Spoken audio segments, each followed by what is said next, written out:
The eviction process is absolutely horrendous. You wait in line for hours and hours. You spend tons of time just filling out paperwork and hoping to be able to talk to somebody who can help you.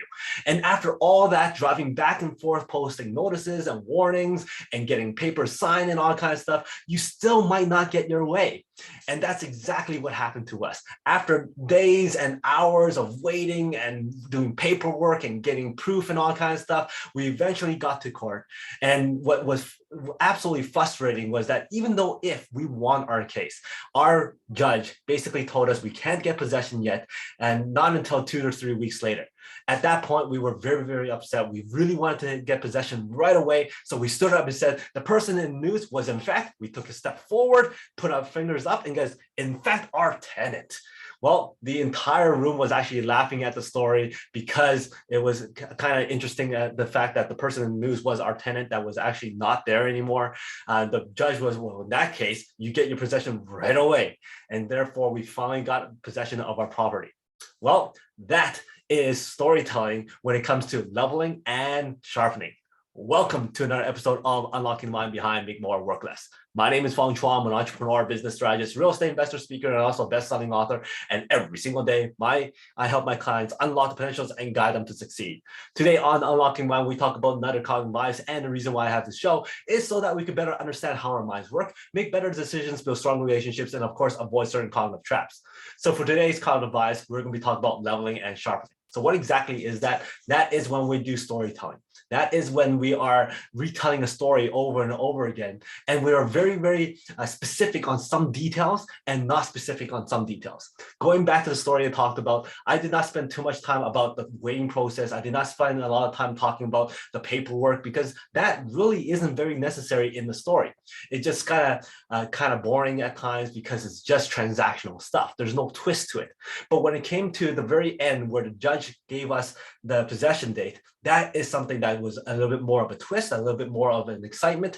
And because I remember intricately the hand gestures that we had, the step forward we did, the way we said our sentence, that was very more in detail because of how we wanted to remember that story. And when we're telling that story over and over again, what I gave you there is a very, very, very short version of that story. But that detail about me standing up there and going, no, in fact, it's our tenant. That is something I do every single time. That is a detail I remember specifically, and that is sharpening. Sharpening those details, making those images more vivid, making that story part more integral to the story and more emotional. All the other stuff where I kind of tone down, that's leveling. Leveling certain parts that's not very interesting, leveling certain parts that's not very integral to the story.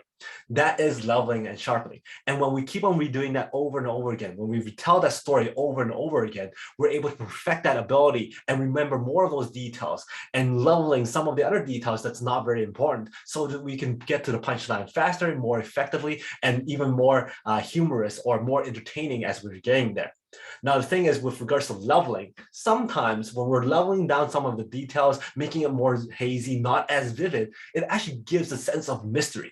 It gets the audience more engaged, asking, oh, what happens next? Or what happened behind the scenes? Tell me more. So by doing some leveling very strategically, we're able to actually engage the audience more. So when we're able to sharpen and also level parts of our story, we're able to entertain better. We're able to engage better. We're able to even get our message across better because people will remember those parts more specifically and they're more engaged with the story. So when we're telling stories, look at your story as a whole. Find out what else you can sharpen, what else you can level, so you can deliver your message, deliver your punchline, or your lesson even more entertaining and more effectively, so that the audience can remember it better and also remember you more. So that is leveling and sharpening. And if you enjoyed this episode of Unlocking the Mind, please go back and watch some of my other episodes on Unlocking the Mind. And if you like this show, we have a lot of other shows, the Peak Potential Success Show, the Mastermind Bites, and of course, the Make More Mind Bites that's up every single week. Thank you very much for your support, your likes, your comments, your subscriptions. I love seeing those comments. And until next time, today is the day to unlock your peak potential. I'll see you later.